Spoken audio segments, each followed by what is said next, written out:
Ni Gavana Barasa okwedo ripode matude gi mibadhi ge kambi market trako. Koro Barasa wacho ni eno ikode mar chope nyim duol makedo gi mibadhi mano EACC mondo mi oler wach makorka kore. Koro Barasa inone wi kaka kambi market trako ne owito moromo siling bilion 18 e chwalo teko mar stima yo ma Marsabit wind farm kod keyo stima Loyangalani Suswa.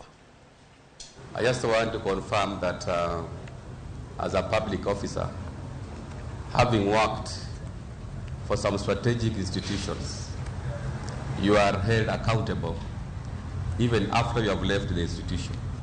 Where I stand, and this is public knowledge, is that the power purchase agreement that was signed between Lake Turkana Winds and Kenya Power, that is now the root cause of the challenge that is being investigated.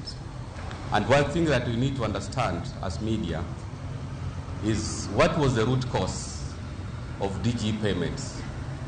What role did Ketraco play?